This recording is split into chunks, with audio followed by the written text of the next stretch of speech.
Hey everybody, today we're here to talk about Judas, this very infamous character in the gospel, and look at him in a different light. Why is he a traitor? Was he really a traitor? What did he do that caused him to be a traitor? And where is he today? Where is his spirit?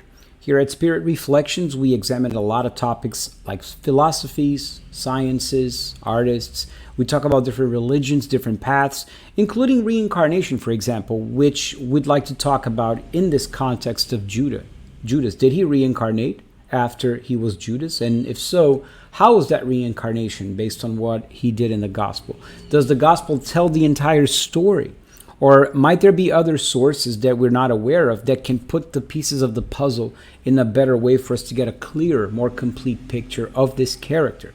So my attempt here today is to share different perspectives that we have available on the story of Judas so that you can draw your own conclusions, and maybe we can look at him in a different dimension, but not only that one of the bad guy, the traitor, the bad cop who ruined the whole thing, right?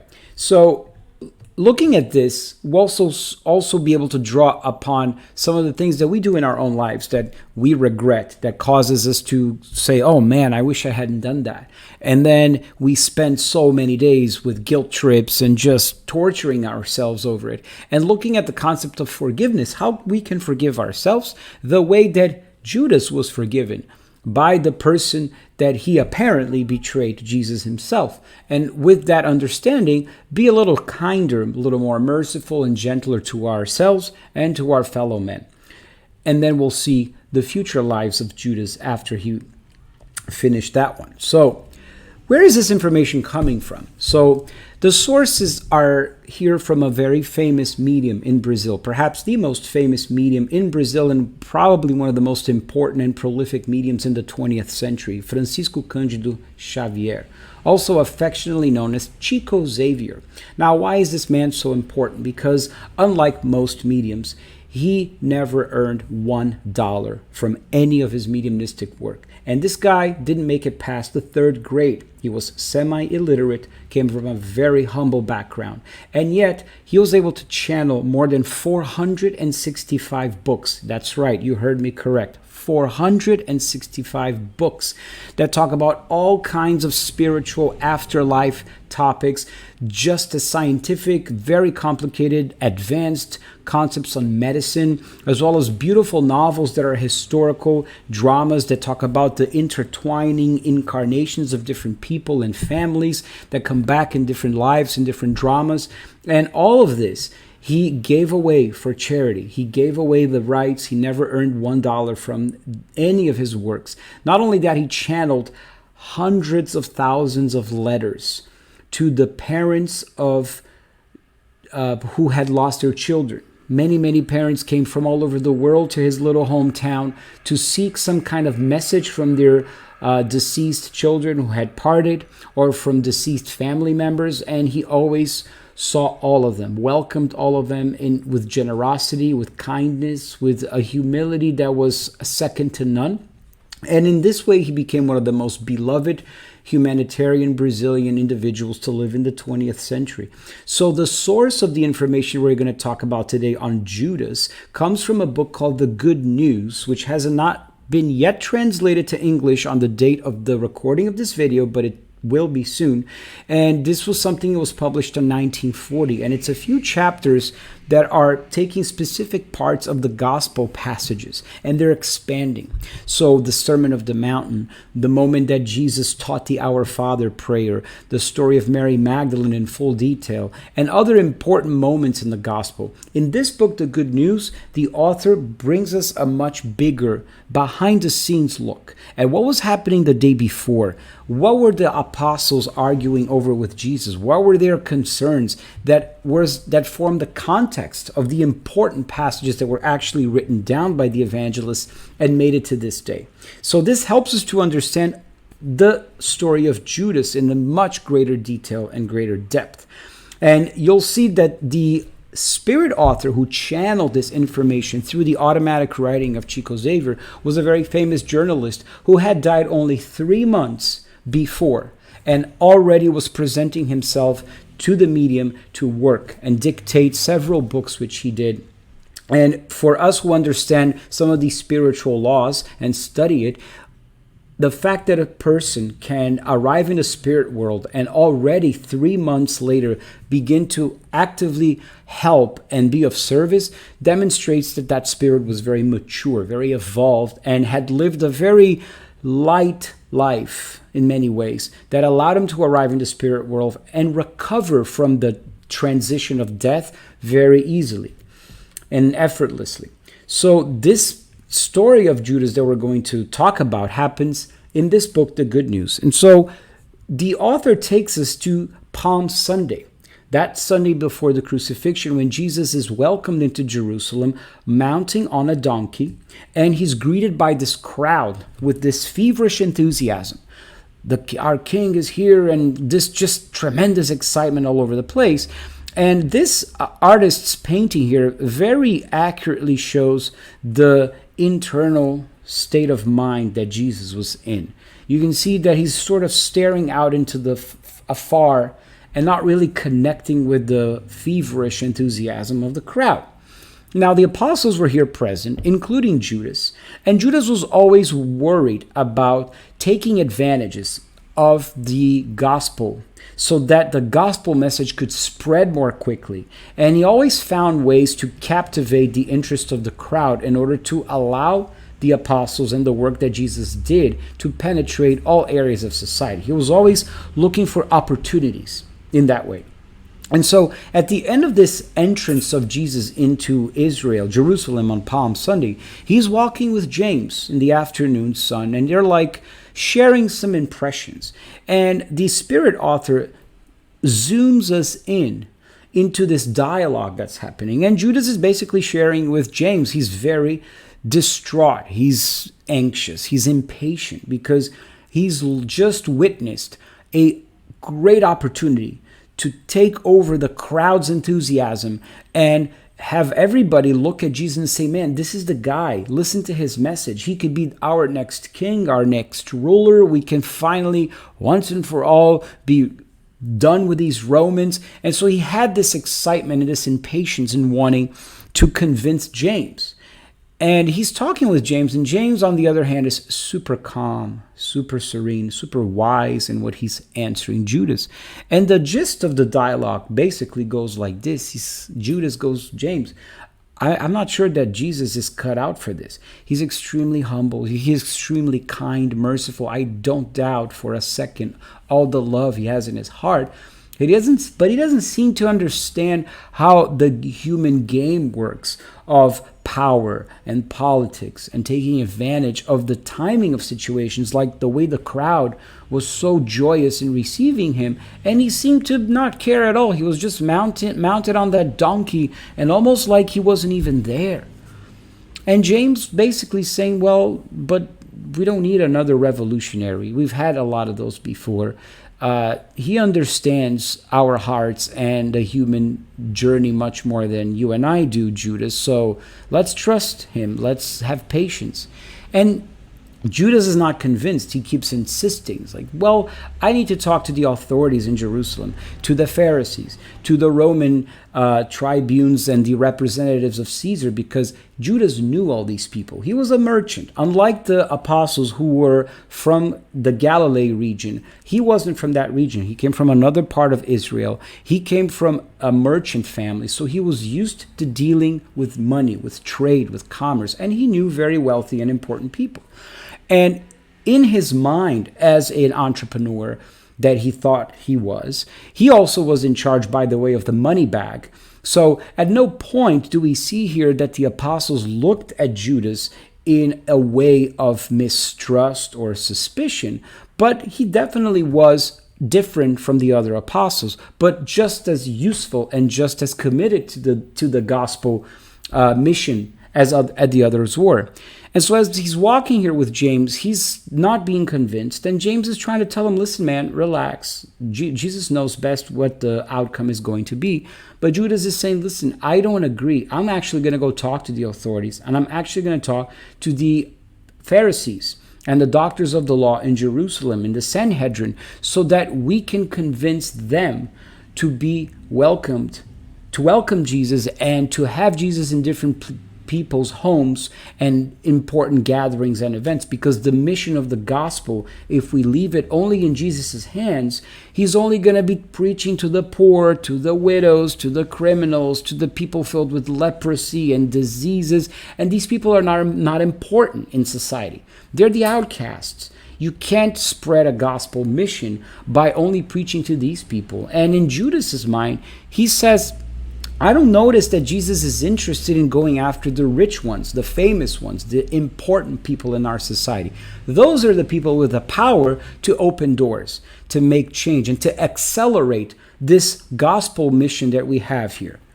Okay, so then James continues and says, I don't agree. I think he says the kingdom of God is in our hearts, and that's more important than the transient powers and the personalities and the different positions that people occupy on the earth, which is so fleeting, and a lot of wise counsels. Basically, Judas doesn't listen to anything, and he keeps going his own way, and James goes in a separate way.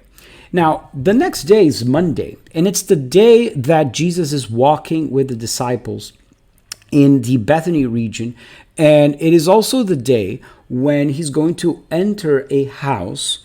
And a woman named Mary, who many scholars say is Mary Magdalene. And in this painting, we can see the red veil as a symbolism of being Mary Magdalene.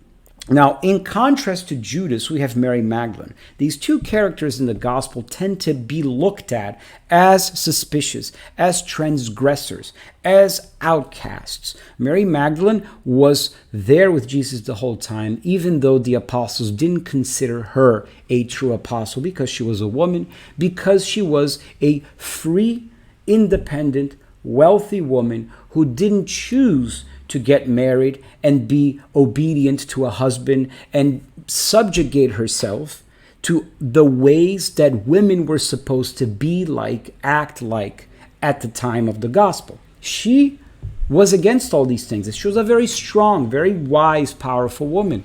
And this scared the male apostles. So they always looked at her with this same suspicion, right?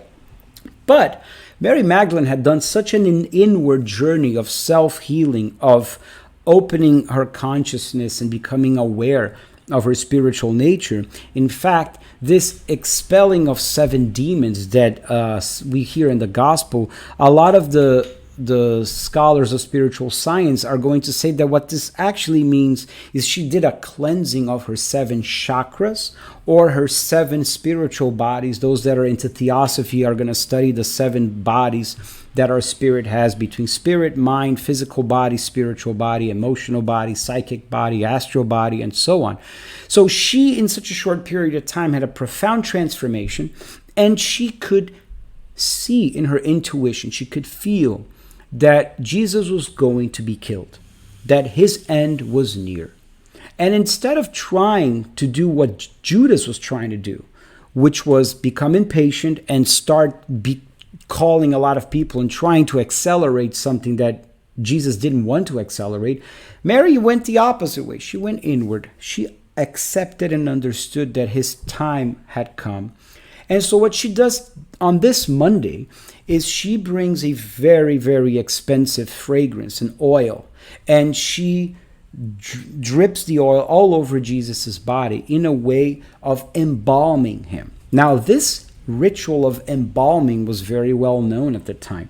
And one type of prophecy in the Old Testament was done in emulation, in miming, in just acting out something that was going to happen without using words, without writing down, without singing about it, literally acting it out.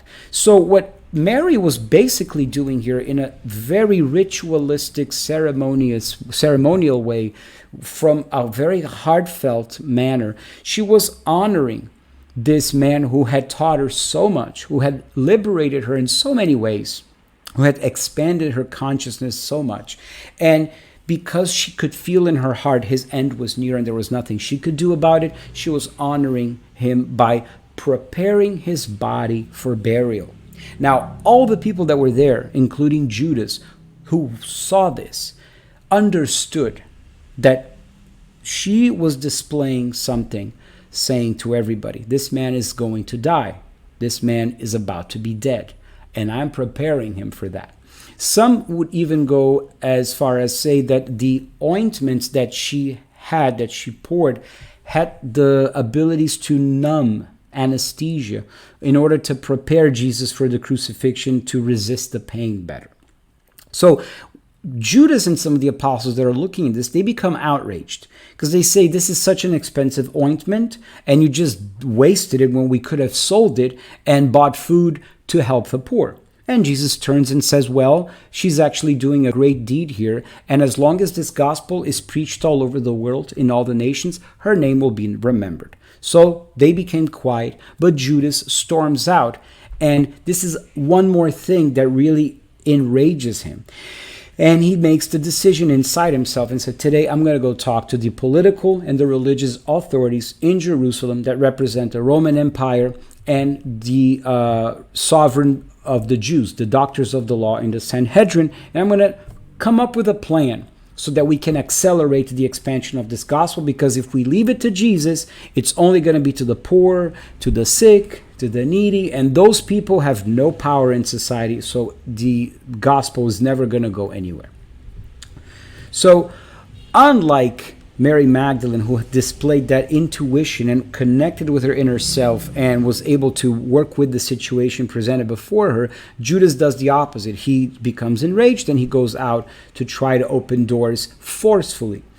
And this kindness, this generosity that you see in the behavior of Jesus could have been emulated by anybody. And we see here in this example how the humble heart, the kind, generous, merciful heart, is the one that truly captivates and is able to make great strides for our spiritual advancement. So what happens next is something very interesting.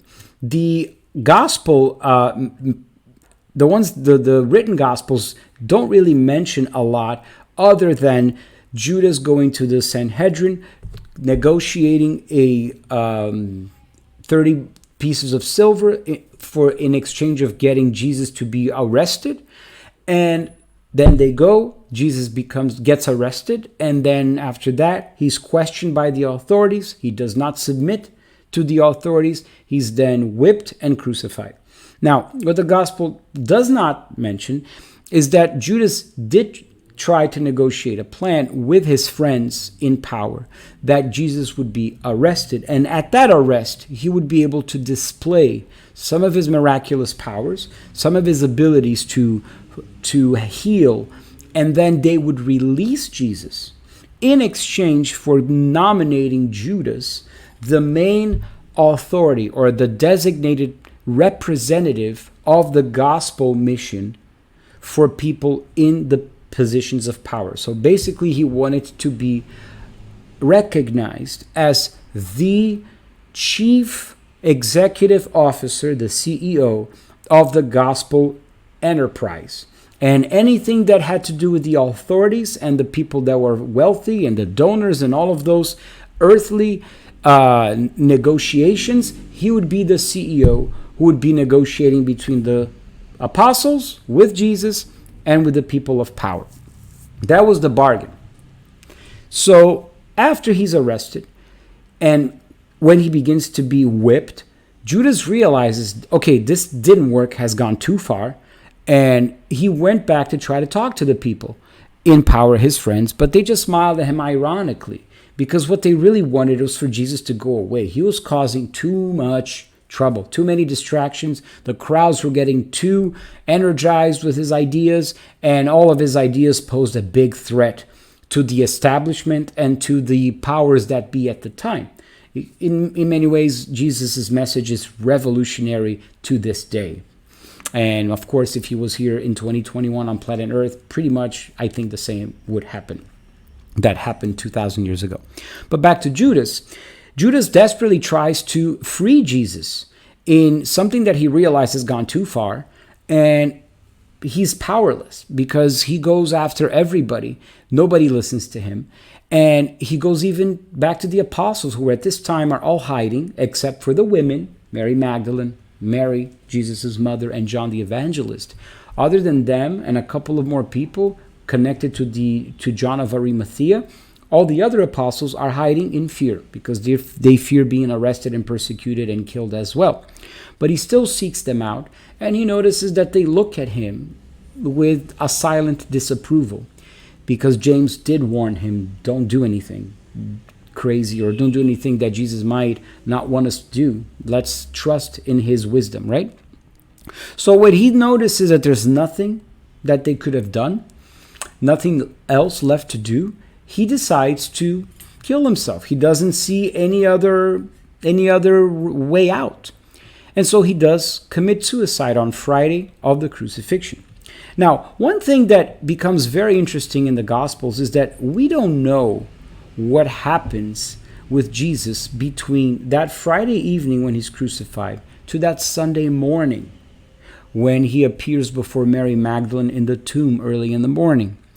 And all we know from the Catholic prayers that he descended into the mansion of the dead, but we don't know where he is, right? In the same medium that I mentioned to you, Chico Xavier, the Brazilian humanitarian medium, also channeled another book full of poetry. And this particular poem here is quite beautiful because it takes place on that Sunday morning when Mary Magdalene is going to see Jesus. And she is mourning. Remember, she pours the oil, the ointment, that Monday as a preparation for his burial. And on the next Sunday, after he is crucified, she's still mourning. She still misses him. And so basically, this poem, I'm going to read it for you now, describes what happened in this conversation that she has with Jesus in the tomb. And here we get a glimpse about the state of Judas, and something very important as well. So I'll begin to read the poem and I'll show you the end of it. So this is by Maria Dolores, the Spirit author, and it's called Heart and Life. And the poem is called Love and Forgiveness. So it says that Magdalene went to the lovely tomb among stones of harsh discomfort. She was bringing flowers for the deceased master with a painful, wounded heart. The sun was just reappearing, luminous. The morning fog melted in the air. By the golden flames invading from the rising sun, Mary was there in solitude and wanted to remain so, isolated, and she wanted to weep. Bursting into tears, she said, Why, Lord, so much longing and so much pain? All the happiness that I felt lies buried here. It's transformed my life into shadow and nothingness, in a desert, in this final place here. Then she saw someone. Was he a gardener, a caretaker of that sanctified place? But with astonishment she saw herself in front of the Master of Nazareth, the supreme benefactor now resurrected. And enveloping with peace her tired heart, she yelled, Lord! And he said, Mary. She was the expression of perfect happiness, and he was the expression of perfect love. She kneeled, wanting to kiss his feet. And he said, Mary, because of who you are, he explained, don't touch me yet, because I wasn't waiting for you here in this place, and I haven't been to the Father to clothe myself with light. Basically, he didn't ascend. Jesus' spirit hadn't ascended yet to the higher realms in the spirit world. So she looks surprised and she asks, Lord, where have you been? In which celestial garden have you found the necessary rest that comes from God as a gift of total peace? Forgive me, Master, for the questions, but it hurts me to think about the pain you went through in the crucifixion. I get upset, I suffer. I can't overcome the pain of remembering your sacrifice. But then Jesus looks to her and he answers, No, Mary, I haven't been to the celestial realms. I haven't even risen an inch towards the light of heaven. Whoever loves can't find heaven in just a quick leap. Awakening, instead of riding upwards, I descended. I went deep down to the lower realms. Awakening from the tomb, I heard cries of distress of someone I loved so much and whom I still love. Even though I could see the most beautiful light above, I felt this person was a beloved fellow in crisis of sadness and madness. I went to the abysmal shadows for this great search, and finding him embittered and insane to the point of not recognizing me anymore, I spent a long time caressing and cradling him. And little by little, I finally managed to get him to fall asleep. Lord, asked Magdalene, who is this friend that made you descend before seeking our Father's light? But Jesus replied with a serene and clear voice, Mary, a friend never forgets the pain of a friend that falls. Before raising myself to the celestial happiness, to the sun of the same love to God that you raise yourself in, I used the long silent hours to go down to the darkness in order to relieve the immense pain of Judas. Quite powerful, right? To see that Judas is cradled and nestled and cared for and embraced in such a loving, maternal, paternal way by this individual who gave so many beautiful examples of unconditional love, forgiveness, mercy, wisdom. And so we see that his spirit is immediately rescued. On that weekend that Jesus' spirit was crucified on Friday, to this conversation that happens on Sunday. And here also another point that I think is worth mentioning. There's a lot of misinterpretations about the fact that Jesus says to Mary, don't touch me because of who you are. I still haven't gone up to the Father. Some priests in history have actually gone as far as say, because she was a prostitute, she was a dirty woman, Jesus had asked her not to touch him. Now, that's completely untrue.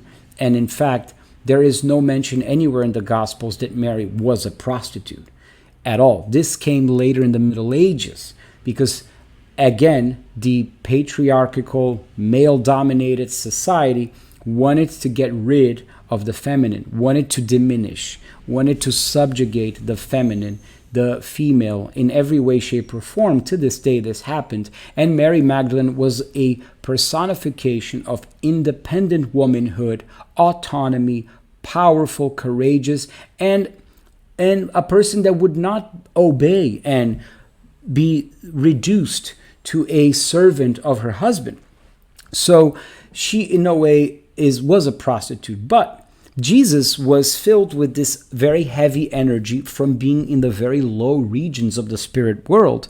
And he didn't want to actually contaminate her with these energies, which is why he asks her not to touch. He asks her not to touch him, right? So just wanted to offer this perspective as well for us to think about instead of the more usual one that we're used to interpreting. So we see this moment of friendship and brotherhood and instant forgiveness from Jesus. I would go as far as even saying there wasn't even forgiveness needed because Jesus never got offended to begin with.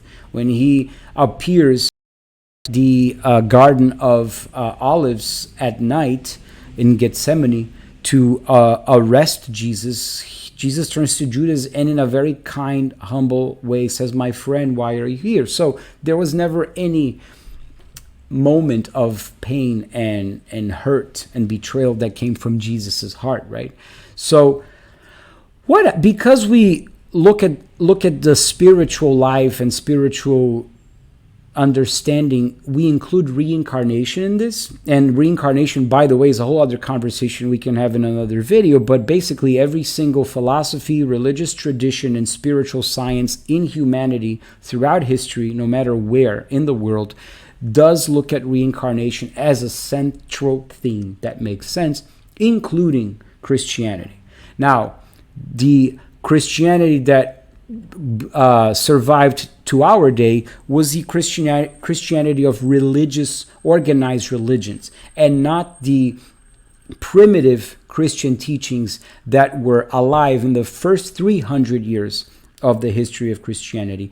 And during that time, reincarnation was a central theme that was easily understood and accepted by all the people who were converting to Christianity. Just as a side note here, because what we're going to show next is another book that the same medium I mentioned channeled, and from the same spirit author, this journalist who I told you after 3 months having passed away, he appears in spirit to this medium and begins to dictate. And he would then go to dictate more than 15 books and in very, very wise and deep messages.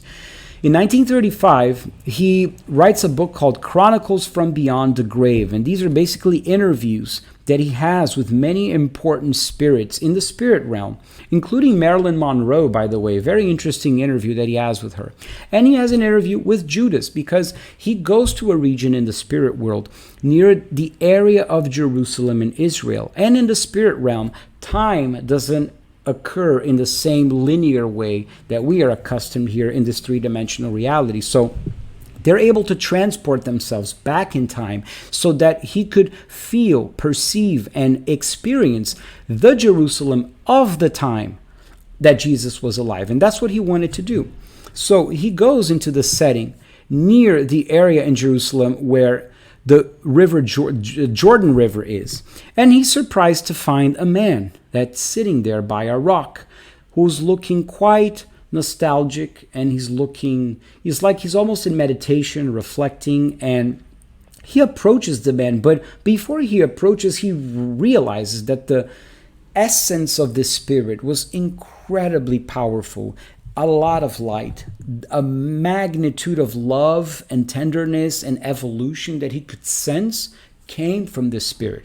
And he was really taken aback by that. And as he's walking towards this man, he hears a voice that tells him, "Do you know who this is?" And he says, "No, I don't." And he says, "That's Judas Iscariot." And he says, "Really?" And so he is encouraged to approach him. And he gets close to Judas and said, "Hi, are you Judas Iscariot from the gospel?" He says, "Yes, I am." And basically they have a conversation. He has an interview. And the journalist asks him, "What are you doing here?" And he says, "Well, around the time of Easter and Passover, I like to come here in this area of the earth to relive the journey that I went through and to reflect in order to gain more strength for my future challenges and projects." And he says, and then the journalist asks him, "Is everything that we see in the gospel about your act, was it all true?" He says, "No, a lot of what I did in the gospel would never really made it to the gospel, was never really recorded. And my intentions were all the time really noble. I really wanted to help Jesus expand and accelerate the gospel mission. Finding ways that I knew how to was through the wealthy, the powerful politicians that I knew were in positions of authority that could help expedite the mission." And he says, unfortunately, the vanity of man was stronger, and it blindsided me, because when we gather around friendships of only a human, superficial, finite interest, then there really isn't a lot of spiritual depth and trust in those relationships and connections. And so betrayals can come very easily, sarcasm, irony, and all of those things. And he also says that, unfortunately, a lot of other people would go on in the history of humanity sort of betraying Jesus by selling him wholesale and resale, by selling a fake Jesus, asking for money, asking for a lot of things that were of an earthly nature in exchange for a Jesus that was in a way fake or false, and causing a lot of people to fall into traps of illusion and being manipulated into things that had nothing to do with what the gospel says. And the journalist even answers and says, "Yeah, you're right. And in fact, you don't see a lot of those people hanging themselves after they realize what they're doing, right?" So Judas gives this very important information, and then this information, this insight for us to reflect on. And then the journalist asks him, "Were you able to forgive yourself? Were you able to sort of move past the situation of the gospel?" And he said, "Yes, I did." In fact, after what happened in his suicide, he came back to earth in a few reincarnations to expiate the guilt in his conscience by reincarnating as amongst the martyrs, the first martyrs of the first 300 years of Christianity, where he was one of the many who agreed to voluntarily sacrifice their own lives on behalf of an idea in order for that idea to take firm root in the most powerful empire on earth at the time. And so during these movements of reincarnating as the martyr, he was able to begin gradually the process of expiating this guilt that he felt within himself so that he could get rid of that and transform with good karma through new actions in order to erase this episode. And I just make a quick parenthesis here that in no moment here is Judas being punished by divine providence or being condemned to do this by any judge outside. He himself in his conscience has realized what he's done, and he asks himself for these expiatory experiences in order to repair, in order to fix, to amend, make amends with his own conscience for what he did in the situation of Jesus. So he goes through these expiatory experiences, and it culminates in the Middle Ages when he is able to come back as Joan of Arc. And in that moment as Joan of Arc, he's able to then go full circle and completely end a cycle of reincarnations that are going to erase that experience as Judas the traitor that he felt so bad about.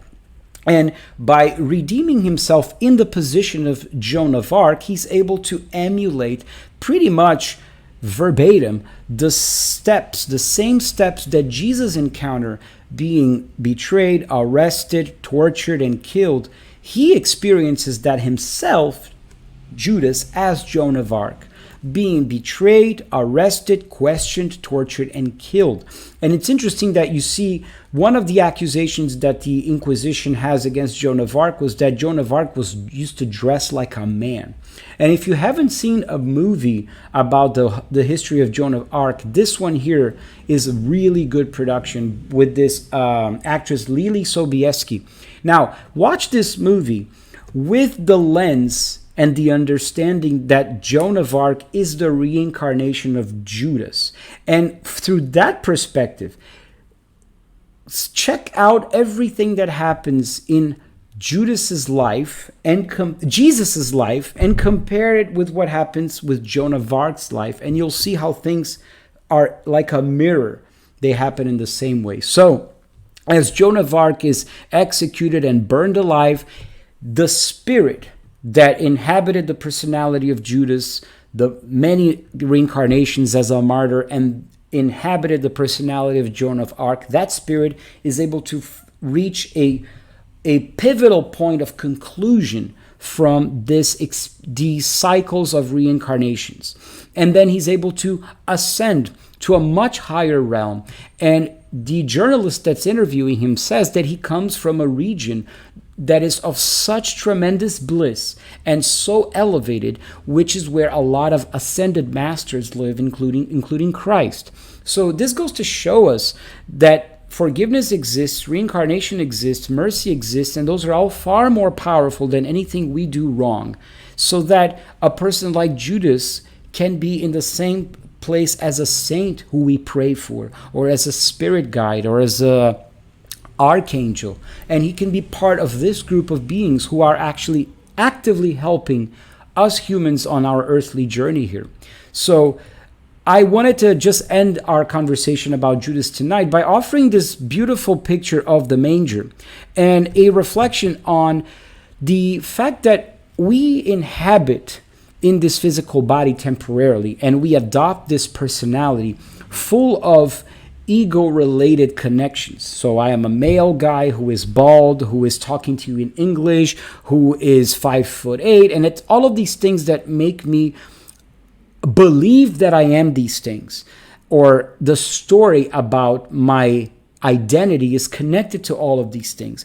But in fact, none of these things are essentially true about my spiritual nature, because my spiritual nature is far greater, far more evolved and wise than this. But because we incarnate and we have this veil of forgetfulness of the past, because we need to focus on specific tasks and fulfill specific missions, one at a time, one reincarnation at a time here, We are given this veil and this tunnel vision to just focus on the here and now. But we run the risk of forgetting our spiritual nature, right? So this scene of the manger is a beautiful representation that we carry within us these animal instincts that are still very much part of our personality. Rage, anger, vanity, lust, gluttony, and a host of other things that are represented by these animals in us, right? But when we let this inner Christ light really take firm root and really birth it inside of us, this light of understanding, this light of awareness of our true spiritual nature, which we can call it a light of inner Christ, but it can be inner Buddha, inner Krishna, inner anything we can call it. When we let that be born inside of us, when we give space to it, we let the animals around us be appeased, pacified. And then the more we feed this inner Christ light, the more we nourish it, the more we cultivate it, the more we're going to be able to ascend from beyond the veil and gain a bigger and better understanding of our true spiritual nature. Why are we here? Where are we going? And in the process, refine our emotions and feelings towards ourselves and towards each other. That's when mercy is going to rise up to the surface and bubble up organically much more than our thirst for justice, than our thirst for vengeance, than our thirst for power, than our thirst for position, than our thirst for money, and all of the things that we kill ourselves over and spend so much time in this endless drama cycle, right? So when we let this inner light shine in us, we are able to then begin this work and this journey of becoming these greater beings in our spiritual nature that can one day be amongst the stars and really be one with the universe out there, and have the universe out there that is such a beautiful, undiscovered, sublime place resemble the inner universe that is in us, that is alive and well. All we need to do is look. All we need to do is cultivate it with more consciousness, with more awareness. And so I hope that this conversation can give you different perspectives on a person in the gospel who represents so many archetypes and so many stereotypes in our drama, in our saga of being human.